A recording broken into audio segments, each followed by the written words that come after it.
What's up, Booked Out community? This is Google 101 with Austin, who is in control of Lovage. He actually helps us run all our Google ads for all of our brands. And I figured I know a little bit about Google ads and Google, but this is the man that's actually going to be able to give you the proper value. Thanks, Ethan. So, Booked Out community, the big things with Google that you need to keep in mind is it can be your number one source of clients, and it's completely free to get started on there to make a Google business profile. Now, what's that, you might be wondering? It's where if you've ever been on Google Maps or Google Search and you look up, say, barbershop near me or barber near me, and then a bunch of businesses pop up.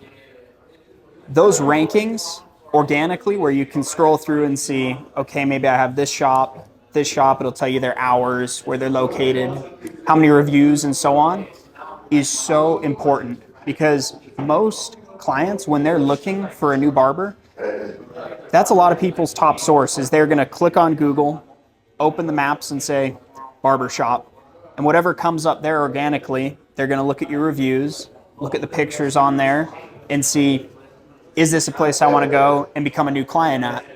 And then from there, they can turn into repeat, recurring clients for you. So, as you've heard previously in the course, one of the most important things is Google reviews, because your review score and your review count, meaning how many Google reviews you're getting, helps move you up those rankings for when people search barber, barbershop, haircut. The higher you are organically, the more likely you are to get clients, because people aren't going to scroll forever to find you. They're going to look at maybe the top 3 in that area, see the scores, see some pictures, and choose from there who they're going to book with. So that's why it's so important. Now, after Google starts getting you some clients organically, you haven't spent any money on Google ads yet, you're getting a lot of reviews, you're starting to move up, maybe you're showing up organically in the top 3 pretty consistently. This is where it starts to become a good idea to invest in Google ads. Now, what does a Google ad do with that? If you've ever seen in Google Maps or on Google Search, when you see the top listing or top business and it says sponsored and automatically puts them at the top of the search, that is because of a Google ad that business purchased. So what that helps you do is, even if you're organically ranking high up, that'll double your spots up top. You can have, I've seen businesses like some over in Bountiful where they'll have a sponsored post and then the next post is their organic listing. So the first 2 listings of that screen real estate is taken up by them. The likelihood that someone's going to be clicking on that doubles because you now have multiple listings of your same business. And it's important to know organic should always come first. You should have a solid profile that's filled out. You've listed your hours correctly. You have some pictures on there. You've made sure that you haven't left any of the fields blank. It's free to start that. You've gotten good reviews. You're responding to client reviews. And then as you see yourself moving up, you can say, hey, I want to start investing in ads. But an important note with Google ads is you've got to watch, are my ads working well? If you're doing them on your own, it's a lot of work to make sure that you're managing it well, updating the ads, what they say, the targeting, who's actually seeing the ads, and making sure they're converting into clients. Because if not, it can be very expensive. And if you're doing it on your own, it can be complex. You can do it though, but there comes a point where if you're trying to scale a lot, it does make sense to work with a professional or work with a team that can help you manage those Google ads and make sure they're converting to more clients. Because you always want to make sure that you're getting clients in the door for less than you're spending on the Google ad to get them in, so that then you can be profitable on those ads from day one. I like that you pointed out that you want to be profitable when you're running ads, because one of the biggest things that I dealt with in my career is I have a business partner, and when we're talking about it, our biggest concern is, and we've gotten over this, everybody, well, if we're spending $1,500 a month on ads and we're making $1,500 or less, it's a waste. And I think actually, as long as you're breaking even, your ad was free. And if you don't unlock that part in your head where like, as long as it made me 1,500, if this is in the example, if you're making 15, spending 15, you need to make 15. That's a chance for you to earn a loyal client later. 100%. You're not going to 10x your dollar off your first round of ads. No. Your first round of ads should be able to pay for themselves. Yep. And then as you run more ads, how does that scale start to shift? Yeah, so that's a great question. One of the big important things is once you run more ads, it's important to recognize that there is a limited amount of demand in an area for something. And so past a certain point, there's only so many people that will be searching for a haircut. And so you don't want to overspend, because then the effectiveness of the ads or the cost to convert someone or have someone come in starts to go up dramatically to where it doesn't make sense. And it usually flattens out. So you find that sweet spot where you're not spending too much to where you're overspending on the demand, but you're still getting everything you could get. Okay. And making sure that you're getting in, like you said, it's not the lottery. You're not going to spend $10 and make 10,000. No. That would be great, but that's not how ads typically work. But the situation you described of you spend 1,500, you make back hopefully at least 1,500, then you make sure to rebook, convert them to loyal clients. Then they're profitable, extremely profitable. But if you go spend 1,500 on ads and you have people come in and you don't give them a great experience, you don't rebook, then maybe it's, you need to make sure to convert at the end of the day and provide a great experience. So if they're not converting off the ad, it's probably a back-end customer service or retention system issue. 100%. Because another thing I like to explain to people, and Google might be a little bit different, but when I'm running Facebook ads, a Facebook ad isn't designed to get an appointment. No. It's designed to get a lead that the business is supposed to convert. So if it's not converting, it's on the business. And then the harder part is, so as a commission shop, right? Yep. So for commission barbers or booth rent barbers, I'm going to go over the two different examples and ask him his opinion. So if I'm a commission shop and I get to keep 40%, and I'm running an ad and we're doing $35 haircuts, right? Let's do easy math, actually. We're doing $25 haircuts. So 40% About $12. Right. So am I shooting to make the amount back in my commission, or am I shooting to make the amount back per service? I like to shoot for making the amount back in a commission, but at the worst case scenario, the service. But I would say if you're not getting closer to the commission rate of, say, like $12 there to get someone in, you might be overspending on that ad. You got to make sure to know where your line of profitability is, because if you're saying, hey, it's $30 or $25 and it's costing us $28, I'm only losing $3. That's not true. You're losing a lot more than $3 on that, because you're not taking in all 28 of that, but you're spending all 28 of it. Oh, 28. And for us right now, we're in the first month of our new ad campaign. And this is why you got to give your ad guys time to collect data.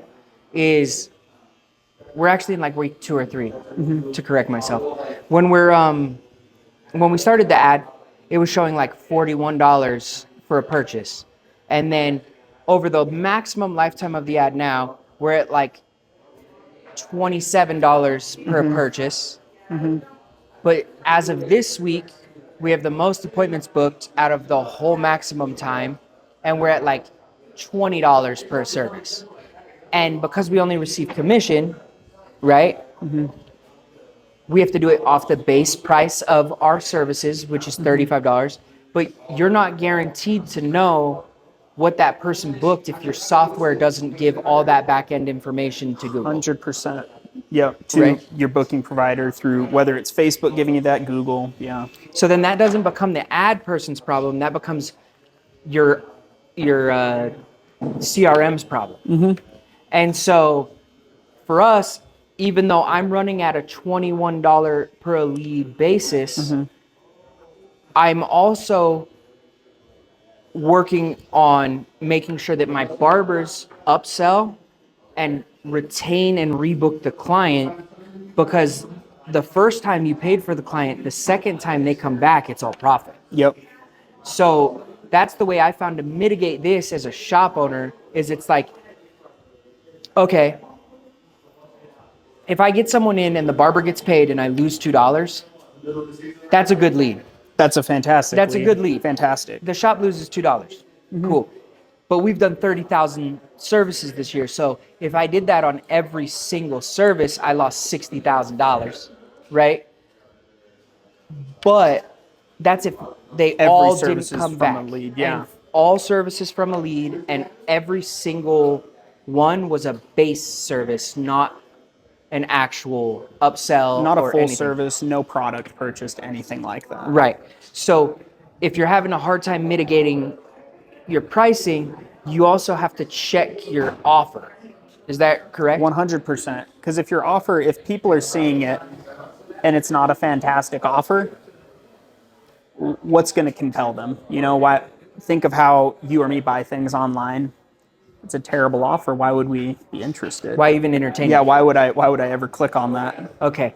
And because obviously with that, you're watching the number decrease on my Facebook ad, right? fantastic, And yeah. ads are similar but they're on different algorithms. So that's for a booked appointment, right? But I could have received a lead off of that ad that it didn't even track because they went to Then they went back to Google and called you, or right, or they clicked on the website and then called us. So no matter what, your ads metrics aren't going to be perfect. They're designed to be close, yep. right?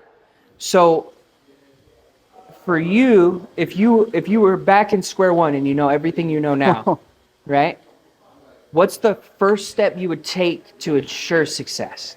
Oh my goodness. So let's say after you've made a good Google profile, you're posting consistently on Instagram, you've gotten reviews, you're starting to rank higher organically, I would make sure that every lead that I'm getting from Facebook or Meta ads, we're answering the phone. A lot of people will run ads, get 30, 40 phone calls in a month. The average shop misses 65% of their phone calls. 2/3, they just don't answer. 2/3. So that's just money where someone's calling you and you're saying, I hope my numbers aren't that bad. That is terrifying. That's what it's that yeah. So like nationally, that's the average. Make sure everyone's answering the phone. We'd make sure as well. The attribution will never be perfect, like you said. It'll be close. It'll give you a general idea. You'll know. You compare it with what your booking software, your CRM is saying. Are you actually getting the money? Are the people that are booking, are they no-showing? Are they showing up? What's going on there? I would make sure that then with every new lead coming in, these people from ads, and any client in general, they're coming in, we're making sure they have a great experience. We are offering an upsell. We're asking for a Google review. We're rebooking them, and we're offering product every single time because that will maximize the chance that this will be profitable, and they're going to have an incredible experience and going to want to come back. If we ensure that, then the ad is, like you said, even more profitable. Right.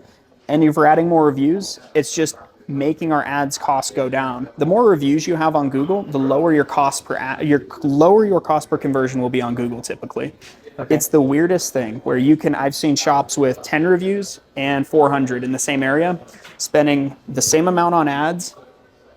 Conversion rates are ridiculously different.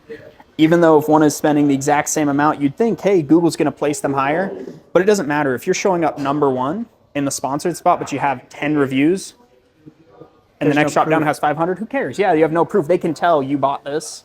But if you have both, like over in Bountiful or here, that's hard to beat when you go 900 reviews sponsored. Oh, and then 900 reviews organic.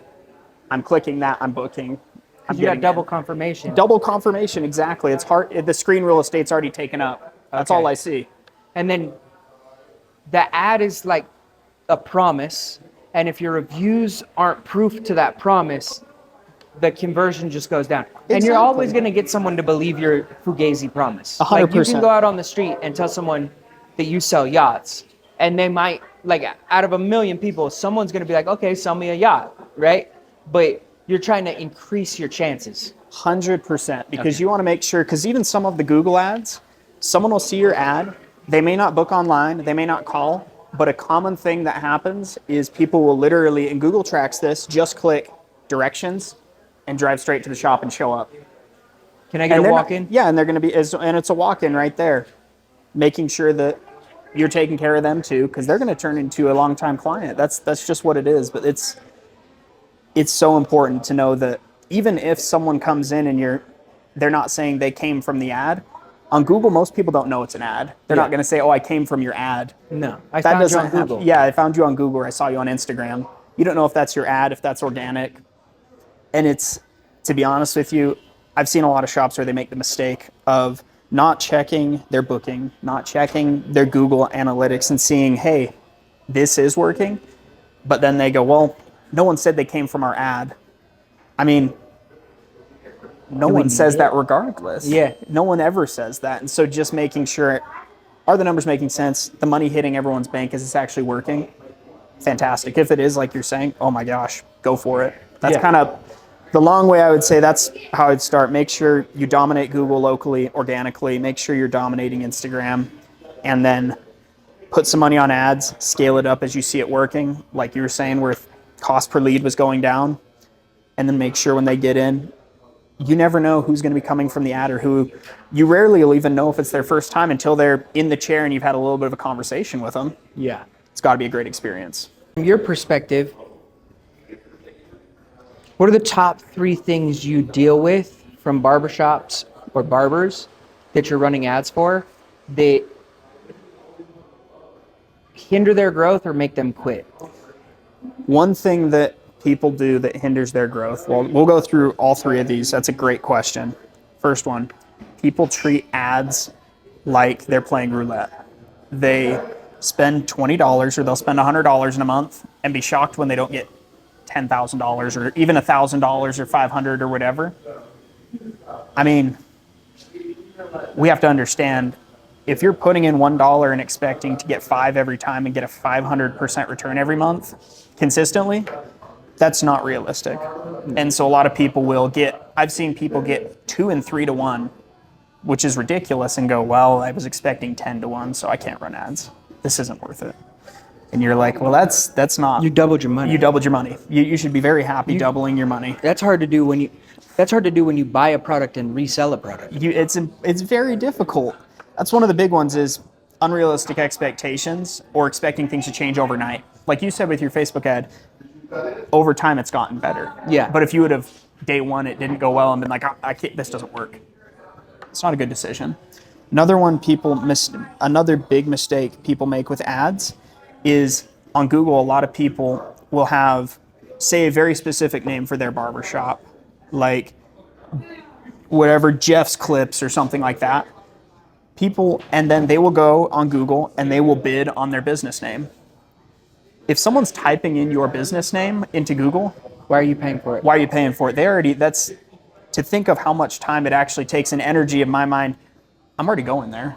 If I'm typing, Savant Bountiful, it's like, why would you pay for that? That's that traffic you're already getting for free. A lot of people, we had a shop that wasted $20,000 in a year that they didn't realize because they were bidding on their business name, which is ridiculous. On their own name, you don't need to do that. There's no need to do that. Your competitor's supposed to do that. That's exactly. Your competitor might do that. Because they're trying to buy some of your clout. Exactly, Yeah. But you don't need to buy your own clout. You don't need to do that. That's a big one that I have seen a lot of people do. Another, people will start a lot of ad campaigns themselves, or just say, hey, I'm going to start 2, 3, 4, 5, 6 of these for one location.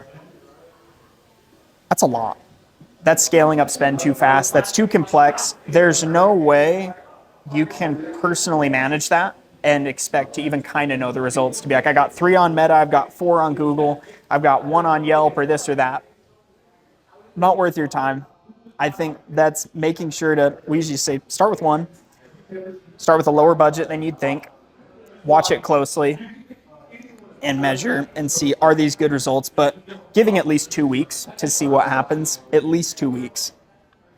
Making sure the copy makes sense in it, like the actual text that's in the ad. This is a bonus one, but I've seen a lot of shops waste a lot of money on, let's call it, alternate advertising sources. Not on Meta ads, not on Google, but on other sources. Maybe it's Yelp or maybe it's here or there. I have very rarely seen a good return on the ad spend that wasn't on Google or Meta.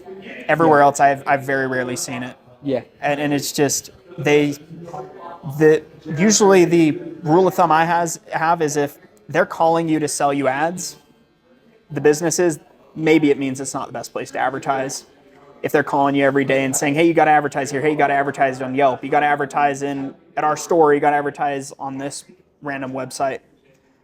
Facebook usually isn't calling you every day, No. trying to get you to advertise. Google will assign account managers to you once you have ads, but before then, they don't have an outbound sales force. No. They don't do that because they know it works. Yeah. They don't have to sell it, and that's something to be wary of. Is anyone that really has to sell and say, "Hey, run ads on our platform."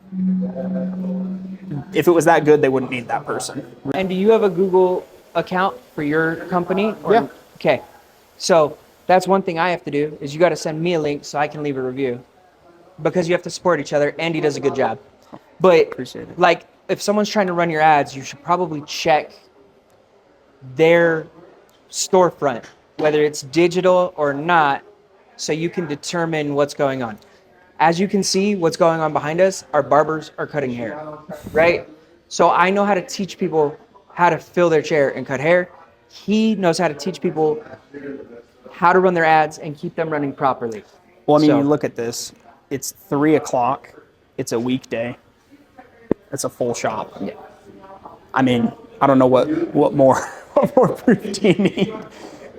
Your shops are booked out at 3 o'clock on a weekday. That's pretty good. We're doing okay. I'm like, you're doing just fine, because that's not easy in a very competitive area. Yeah, I mean, big things. Just keep grinding on Google. The consistency adds up, and then it's too hard for people to catch up to you past a certain point. Once you've gotten far enough, like I look at some of your locations, well, all of them. I mean, on the reviews, it's like it would take some of their competitors literal years to try to catch up in review count. That's not going to happen because they're adding reviews the whole time too. So yeah. It's like, there's one person we're competing with in the state right now. Yeah, like and they're good at it. Yeah, and they have a huge focus on reviews. That's all it is. So I like, it's not even like an unfriendly competition. It's like, I got to catch that, right? Like, why? Because is it working in my area? Yeah. But like for me, my pride is like, no, I want to be top reviews in the state. Yeah. Right? And that puts pressure on my team. And I understand the pressure it puts on my team. So you don't want to push your team too far, but you do have to build a culture where you can make your advertisers' lives easier. I appreciate it. And where can they find you? So you can find us at getlovage.com. We have a new launch coming soon that's going to help you continue to improve the shop along with the booked out community. And so we'll probably be talking about that soon sometime. And so excited to share more when it comes. But yeah, appreciate it. I appreciate you. Thank you guys. And hope you learned from this Google little breakthrough. Peace.